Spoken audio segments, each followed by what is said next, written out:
सोनपुर घाटी के ऊंचे पहाड़ों के बीच घिरा एक टूटा फूटा वीरान किला, जहां अब डाकुओं का अड्डा बना हुआ है। अबे बहराम, ये करतब तुझसे होगा क्या? या सिर्फ गोली चलाने में ही माहिर है तू? तू गलत जगह आ गया बे लल्ला। तुझे डाकू नहीं, सर्कस में होना चाहिए था। सच कहूं तो अगर मेरी किस्मत ठीक होती तो मैं किसी मेले में तालियां बटोर रहा होता। हाँ, और अगर मेरी किस्मत ठीक होती तो मैं बंदूक साफ नहीं कर रहा होता, अखबार पढ़ रहा होता किसी चाय की दुकान पर।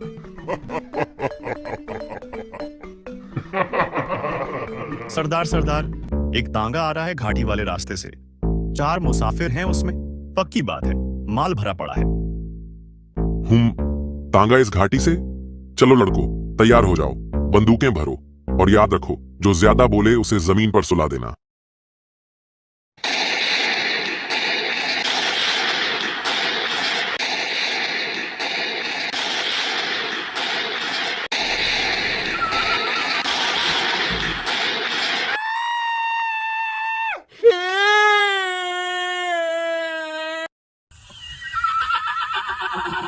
रुक जा तांगे वाले, अगर जान प्यारी है तो तांगा यहीं रोक दे।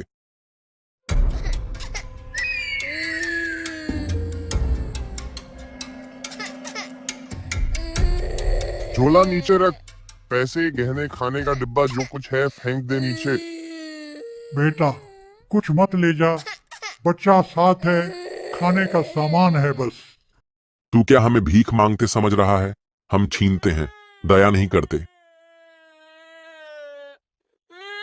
ये ले लो भाई, मेरे पास जो भी है सब ले लो और हमें बस छोड़ दो, जाने दो।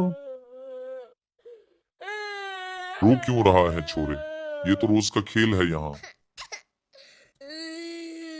मेरे पास कुछ पैसे हैं। पीछे क्या छुपा रहे हैं, हट जा।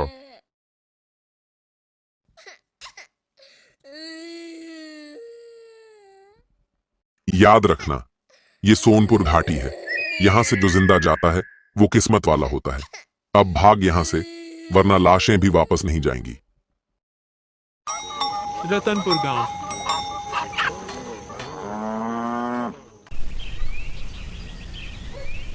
अरे गोपाल, कहाँ जा रहे हो सुबह सुबह? शहर जा रहा हूँ भैया, सब्जी बेचने। लेकिन वो जंगल वाला रास्ता पड़ेगा ना। सुना है बाघ देखा है वहां, हमला कर देता है सीधा। पता है भैया, डर तो लगता है, लेकिन क्या करें, सब्जी नहीं बेचूंगा तो घर कैसे चलेगा। ठीक है भाई, रास्ता सुरक्षित नहीं है, संभल के जाना।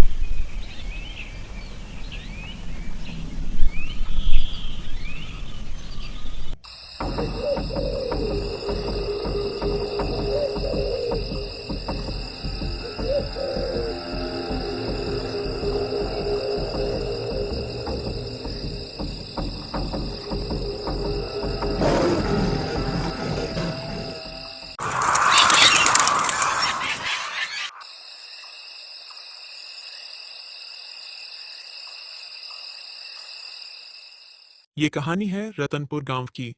यहाँ से निकलने वाले तीनों रास्तों ने गांव वालों की नींद उड़ा दी है और आज इन्हीं मुसीबतों का हल निकालने के लिए गांव के चौपाल में बुलाई गई है ग्राम पंचायत की बैठक। सरपंच जी, वो जो शहर वाला रास्ता है ना, वो पूरा जंगल से जाता है। हम सब्जी लेकर शहर जाते हैं बेचने, पर जब भी निकलते हैं बाघ रास्ते में घात लगाए बैठा रहता है। उसे जो दिखता है चट कर जाता है। कई बार तो हमारी जान भी मुश्किल से बची है। परसों की बात है, हमारे गांव के गोपाल भैया पर हमला कर दिया था, बेचारा बच नहीं पाया। अब हालत ये है सरपंच जी कि हम डर के मारे शहर नहीं जा पा रहे। सब्जी खेत में सड़ रही है, कमाई का कोई और रास्ता नहीं है, घर में चूल्हा जलना मुश्किल हो गया है। कृपा करके कुछ कीजिए, वरना हमारा जीना हराम हो जाएगा। हरिराम, तुम जो कह रहे हो वो सिर्फ तुम्हारी नहीं बल्कि पूरे गांव की तकलीफ है। हमारे गांव के लोग शहर तक नहीं जा पा रहे, ना व्यापार कर पा रहे, ना दवा ला पा रहे, और इसकी वजह सिर्फ वो जंगल नहीं है बल्कि वो बाघ है। इसका हल निकालना ही पड़ेगा। सरपंच जी, वो सोनपुर जाने वाला रास्ता जो पहाड़ी घाटियों से होकर जाता है, अब डाकुओं का अड्डा बन गया है। वो डाकू पहाड़ियों पर छुपे रहते हैं, बंदूकें ताने हुए राहगीरों को रोकते हैं। रुपए, पैसे ही नहीं, खाने का डिब्बा तक छीन लेते हैं और कई बार तो लोगों को बेरहमी से पीटते भी हैं। हाँ सरपंच जी, पिछले हफ्ते सुरेश चाचा को इतना पीटा कि बेचारे अब तक बिस्तर पर हैं। एक बार हमारे पड़ोसी का लड़का गया था बहन की शादी में, लौटा तो ऐसा पीटा हुआ था कि हम पहचान ही नहीं पाए। सरपंच जी, रामनगर जाने वाला रास्ता भी क्या कम है। हम तो सोच रहे थे कि कम से कम रामनगर वाला रास्ता ही बचा है, पर अब वहां भी इंसान नहीं कोई और बस गया है। क्या मतलब? वहां कौन है? भूत है सरपंच जी, पीपल के उस पुराने पेड़ पर जो रास्ते के किनारे है। जैसे ही सूरज ढलता है और अंधेरा गहराने लगता है, उस भूत की आंखें खुलती हैं और फिर जो भी उस रास्ते से गुजरता है उसका मार पीटना शुरू। कभी किसी का सामान को तोड़ फोड़ शुरू कर देता है, जैसे ये उसका रोज का खेल हो। अब बताइए हम कहाँ जाएं सरपंच जी? शहर वाला रास्ता बाघ खा जाता है, सोनपुर में डाकू लूट लेते हैं और रामनगर में भूत पीट देता है। गांव तो जैसे चारों तरफ से बंदीगिरी बन गया है। देखो भाइयों और बहनों, अब ये मुसीबत हमें ही दूर करनी है। कब तक हम डर डर के जीते रहेंगे? हमारे गांव के नौजवान आखिर किस दिन काम आएंगे? ताकतवर भी हैं, समझदार भी हैं, पढ़े लिखे भी हैं। गांव की रक्षा अगर करनी है तो बच्चे, बूढ़े और औरतें थोड़ी खड़े होंगे। हाँ, इसमें खतरा जरूर है, जान जाने का भी डर है, इसलिए कोई जबरदस्ती नहीं है। जो भी करना चाहे अपनी मर्जी से करे, पर याद रखना ये काम गांव के लिए है, अपने लोगों के लिए है।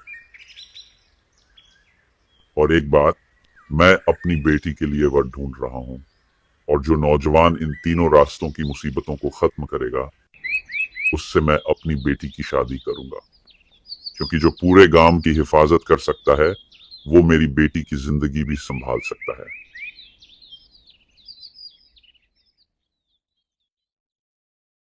आपने पंचायत में मेरी शादी का ऐलान कर दिया, और वो भी ऐसे। जो भी 3 रास्तों की मुसीबत हल करेगा वही आपका दामाद बनेगा। क्या मैं कोई इनाम हूं पिताजी? गांव की हालत देखी है तूने, मैंने वो ऐलान गांव की भलाई के लिए किया था। अगर मेरी बेटी का नाम जुड़ने से किसी की हिम्मत बनती है तो इसमें गलत क्या है? वैसे भी मैं तो तेरे लिए लड़का देख ही रहा था, और कौन सा बाप नहीं चाहता कि उसकी बेटी की शादी किसी शिक्षित, बहादुर और समझदार लड़के से हो। मैंने कुछ भी तेरे खिलाफ नहीं किया बेटा, मैंने तो हमेशा तेरे लिए ही सबसे अच्छा चाहा है। तो क्या मेरी खुशियां, मेरे सपने सब गांव की भलाई के नीचे कुचल दिए जाएंगे?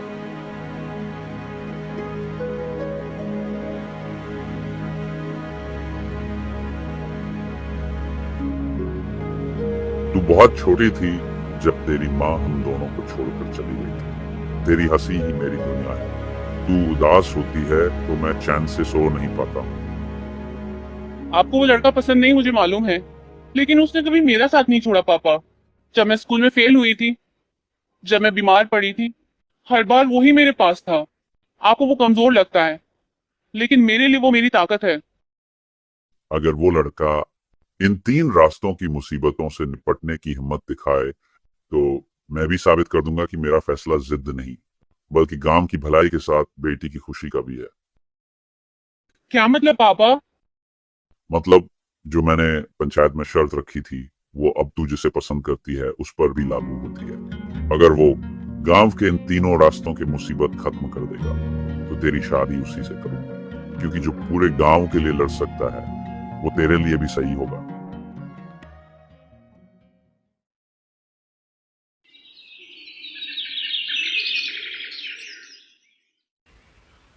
लेकिन भूत भूत सच में हुआ तो लड़ाई के आगे जीत। अब चाहे बाघ हो या भूत, मैं पीछे नहीं हटूंगा।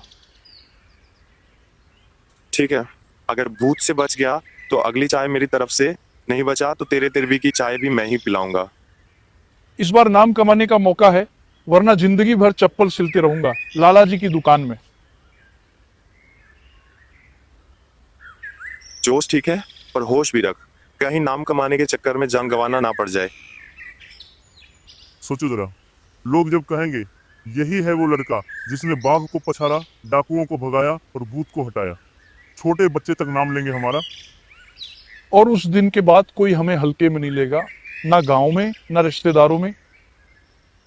और अगर बाघ ने चबा लिया तो गांव कहेगा अरे बेचारा बहादुर था, खा गया बाघ। चलो चाय पी लो उसकी याद में। भाई एक बात साफ है, जो ये कर जाएगा उसे सरपंच की बेटी के साथ सिर्फ शादी ही नहीं होगी, बल्कि सम्मान, बहादुरी और समझदारी की पहचान मिलेगी। मुझे तो समझ ही नहीं आ रहा कि इन तीनों रास्तों की मुसीबत को कैसे खत्म करूं। तुम बहुत समझदार हो, बताओ क्या करूं कि ये तीनों खतरे भी खत्म हो, ताकि हम दोनों की शादी के लिए तुम्हारे पिताजी राजी हो जाए। पहले बाघ को हटाना होगा, लेकिन ध्यान रहे कोई हथियार नहीं। अगर बिना हथियार के तुम उसे पकड़ लो तो पूरा गांव हिल जाएगा। बिना हथियार कैसे? जाल बिछाना होगा चालाकी से, बाघ ताकत से नहीं, अकल से पकड़ना होगा। हाँ, अब समझ आया, आज ही पिंजरा लगाऊंगा। देखो भाइयों, मैं ही हूँ असली मर्द। आज इस बाघ को मारकर ही लौटूंगा, फिर इस सरपंच की बेटी मेरी दुल्हन होगी।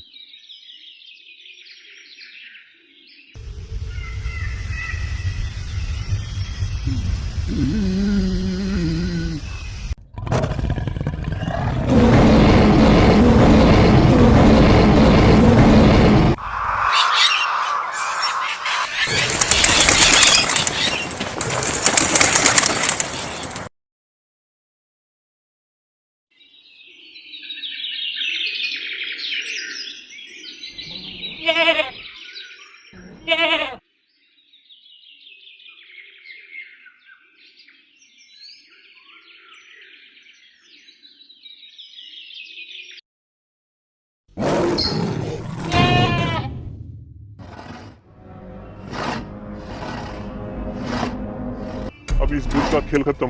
ये पेड़ अब नहीं रहेगा और न ही उसका डर।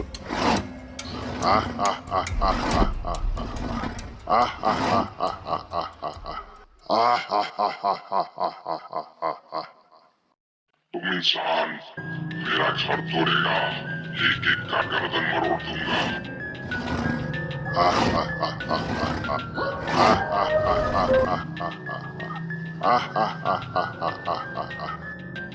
ये ले, फिर यहाँ कभी दिखाई मत देना।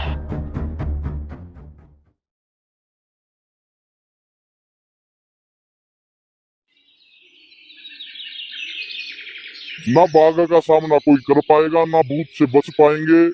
और सोनपुर वाला रास्ता तो पहले से ही डाकुओं का अड्डा बना है। हमने सोचा था बहादुरी दिखाएंगे, लेकिन अब लग रहा है दामाद बनने के चक्कर में यमराज से मिलना पड़ जाता।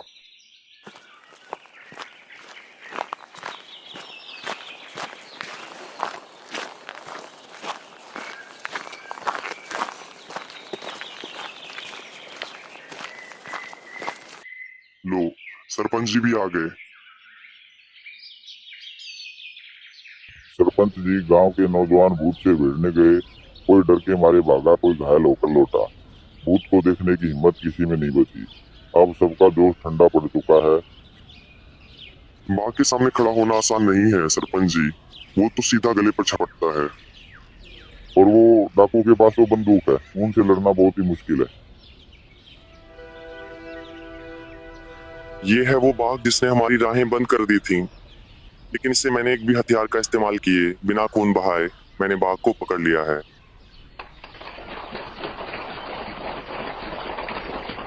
वाह, शाबाश, यही असली बहादुरी है। वाह, ये तो कमाल कर दिया। हथियार से ज्यादा तेज अगर कोई चीज है तो वो है अकल। आज तूने वो साबित कर दिया।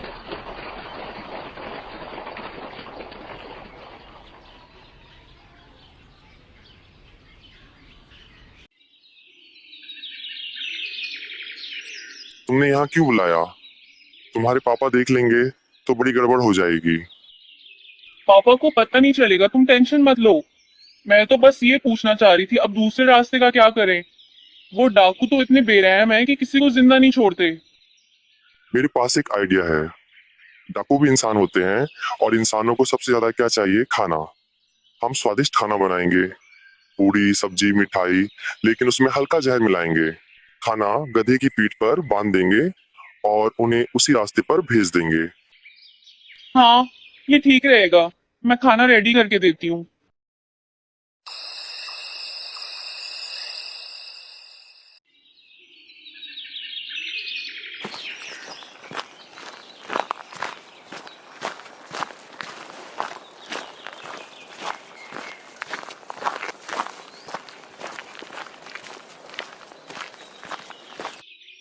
चल जा, अब तुझे यहाँ से अकेला ही जाना है।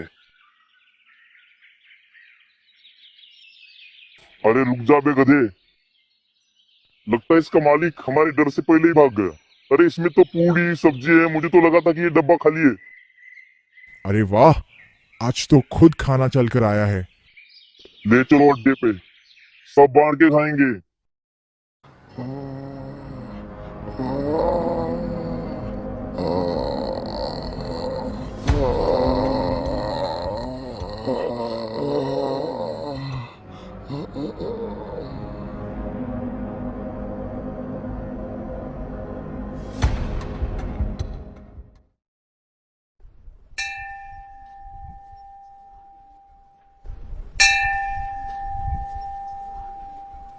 पूजा तो हो गई, अब बताओ तीसरे भूत वाले रास्ते का क्या करें? इस रास्ते की मुसीबत से निपटने के लिए श्रद्धा से काम लेना होगा। गांव के बाहर जो पहाड़ी के नीचे साधु बाबा रहते हैं उनसे मिलो, वही कुछ उपाय बताएंगे। भूत से डर तो नहीं लगता, लेकिन वो पीपल का पेड़ बहुत अजीब है। वहां अंधेरा होते ही कोई रोता है, कोई हंसता है। डरो मत, साधु बाबा जो बोलेंगे वही करना, और उसके बाद तीसरी सड़क भी सुरक्षित हो जाएगी। बाबा, गांव की तीसरी सड़क पर एक पीपल का पेड़ है। वहां कुछ है, अंधेरा होते ही वहां से गुजरने वालों को परेशान करता है। मैं जानता था कोई एक दिन इस सवाल के साथ जरूर आएगा। वहां एक भटकी हुई आत्मा है, कई सालों से वहां बंधी हुई है। उसे मुक्ति चाहिए, डर फैलाना उसका खेल बन गया है। तो फिर उपाय क्या है बाबा? ये मंत्र से सिद्ध धागा है। इसे आज दिन ठीक 12 बजे पीपल के पेड़ के तने पर 7 बार घुमाकर बांध देना, बिना पीछे देखे वहां से लौट आना। कोई आवाज दे तो भी मत रुकना। ओम भूत प्रेत बाधा निवारणाय नमः। ओम भूत प्रेत बाधा निवारणाय नमः। ओम भूत प्रेत बाधा निवारणाय रमेश नमः। तेजी से पेड़ के तने के चारों ओर घूमकर धागा को लगाते ही भूत हमेशा के लिए पेड़ छोड़कर चला जाता है। ओम भूत प्रेत बाधा निवारणाय नमः। रमेश ने हिम्मत से हर एक रास्ते का हल निकाल दिया। अब मुझे यकीन हो गया है कि ये मेरी बेटी का साथ निभा सकता है। पापा, तो क्या अब आप सच में मान गए? हाँ बेटिया, तुम्हारी शादी इस बहादुर के साथ होगी। और यूं तीनों रास्तों